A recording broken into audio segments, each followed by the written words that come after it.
धीरेन्द्र शास्त्री जी ये बता सकते हैं कि आप कौन हैं, आप कहां से हैं, आपके पिताजी का नाम क्या है, आपने क्या पाप किया है, आपके साथ क्या होने वाला है। ये माइंड रीडर, ये भगवान का दिया हुआ एक चमत्कार होता है। और अच्छा पहले पर्चा निकालना चाहिए था ना, इतने सारे लोग मर, ये पर्ची बाबा नहीं फर्जी बाबा है। धीरेन्द्र शास्त्री को सिर्फ गोबर खाने वाले लोग और अंधभक्त मानते हैं, ठीक है। मैं भी समर्थन कर रही हूँ बागेश्वर धाम का, मैं भी अंधभक्त हूँ। चलो ठीक है, मान लिया मैं अंधभक्त हूँ। ऐसे भी भगवान के भक्त होते, नेता के तो चमचे होते ही हैं। हम तो है भाई अंधभक्त, हम तो है भाई अंधभक्त। लेकिन मुझे एक बात बताइए, ये अंधभक्ति को आप भस्म क्यों नहीं कर रहे हैं? मेरे आंखों पे अगर अंधभक्ति का पट्टा लगा हुआ है तो एक काम करिए, इस अंधभक्ति के पट्टे को हटा के आप सच्चाई सामने लाइए। रुक, तेरे को बताते तेरी। वो गोबर खाने वाले लोग हैं, हिंदू गोबर खाने वाले नहीं होते। हिंदू जो होते हैं वो गोबर का पूजा करते हैं, गोबर खाते नहीं है। ये लोग गोबर खाने वाले लोग होते हैं। इन लोग का जो दिल है वो गोबर खा खा के काला हो चुका है।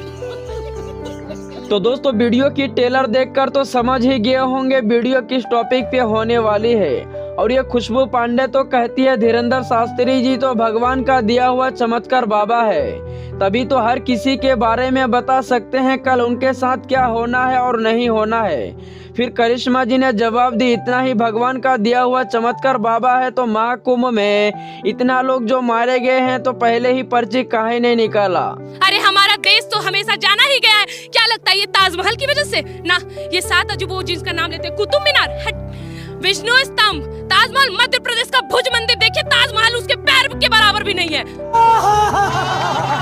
हमारे देश में ऐसे भव्य मंदिर हैं, हमारे देश में इतने रहस्यमयी मंदिर हैं जिसको तोड़ने का जिम्मा हमेशा इन मुगलइयों ने उठाया था।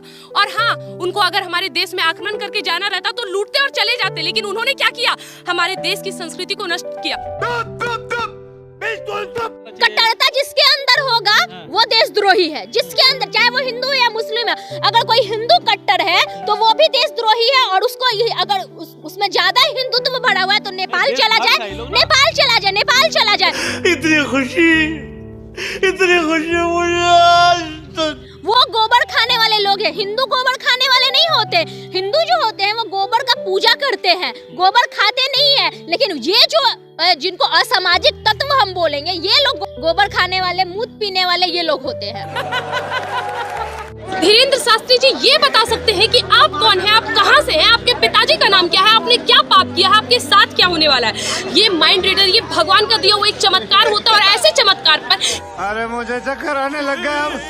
केवल वही सनातनी भरोसा करता है जिसने अपने वेद, पुराण, ग्रंथ, महाभारत, रामायण अच्छी तरीके से पढ़कर समझा होगा। कोई क्लियर वर्ड में बोले तो कोई अंधभक्त, चमचे ये सब नहीं समझ सकते कि सनातन धर्म का मतलब क्या होता है। रुको जरा, को पहले पर्चा निकालना चाहिए था ना, इतने सारे लोग मर, ये पर्ची बाबा नहीं फर्जी बाबा है। धीरेन्द्र शास्त्री को सिर्फ गोबर खाने वाले लोग और अंधभक्त मानते हैं, ठीक है। जो अंधभक्त है वही इस धीरेन्द्र शास्त्री को मानता है, भगवान का भक्त नहीं मानता है इसको। क्यों मानेगा भाई? कौन है धीरेन्द्र शास्त्री? हमको तो ये लगता है कि इससे बड़ा कोई ढोंगी है ही नहीं। मैं भी समर्थन कर रही हूँ बागेश्वर धाम का, मैं भी अंधभक्त हूँ। चलो ठीक है, मान लिया मैं अंधभक्त हूँ। ऐसे भी भगवान के भक्त होते, नेता के तो चमचे होते ही हैं। हम तो है भाई अंधभक्त, हम तो है भाई अंधभक्त। आप अगर फॉलो करते हो उस धीरेन्द्र शास्त्री को, तो आप मान रहे, आप फॉलो करते हैं धीरेन्द्र शास्त्री को? ये बताइए। नहीं, मैं क्यों नहीं फॉलो करते? मतलब आप अंधभक्त नहीं है? मतलब आप अंधभक्त नहीं है? लेकिन मुझे एक बात बताइए, ये अंधभक्ति को आप भस्म क्यों नहीं कर रहे हैं? मेरे आंखों पे अगर अंधभक्ति का पट्टा लगा हुआ है तो एक काम करिए, इस अंधभक्ति के पट्टे को हटा के आप सच्चाई सामने लाइए।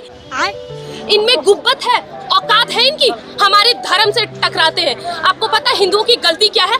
हिंदुओं ने केवल हमेशा अपना आधा ग्रंथ पढ़ा है, अहिंसा परमो धर्मा, ये पढ़ा है हिंदुओं ने। अरे बात तो मेरे दिमाग में आया ही नहीं कि हर हिंदू के लिए अहिंसा उसका पहला धर्म होता है, लेकिन धर्म हिंसा तथैव जो, ये हिंदू पढ़ना भूल गए। जय श्री राम। जिस दिन इस देश के हिंदुओं ने अपना पूरा वेद, पूरा पुराण ग्रंथ, रामायण, महाभारत, रामचरितमानस सही तरीके से पढ़ ले, उस दिन ऐसे टिप्पणी करने वाले औकात में रहो। जिनके दिल में इस देश के हिंदू मुस्लिम एकता के प्रति नफरत है, वही लोग इनको मानते हैं। अच्छे लोग इनको नहीं मानते हैं, हम तो नहीं मानते हैं।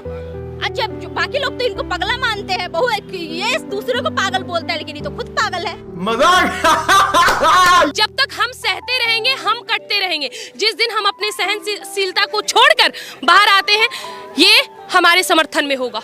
इनके हाथ में सोने का लोटा दिया ना, फिर भी इन्होंने सिर्फ भीख ही मांगना। अंधभक्त जो होते हैं ना, ये अंधभक्त अपने आप को कट्टरवादी बोलते हैं, लेकिन ये कट्टरवादी साबित हो गया प्रयागराज में कि यही गंगा जमुना तहजीब है और हिंदू मुसलमानों को ये कोई कट्टरवादी और गोबर खाने वाले अलग नहीं कर सकते हैं। अरे करिश्मा जी, आपने बात तो बिल्कुल सही बोली। जो हिंदू मुस्लिम की भाईचारे की अहमियत रखते हैं वो कभी हिंदू मुस्लिम कर ही नहीं सकते। हिंदू मुस्लिम तो वही लोग करते हैं जो गाय की गोबर खाते हैं और गौमूत्र पीते हैं। तो दोस्तों, हिंदू मुस्लिम की भाईचारे को गाय की गोबर खाने वाले कितना भी चिल्ला ले, लेकिन तो भी हिंदू मुस्लिम की भाईचारे को कभी ख़त्म नहीं कर सकते।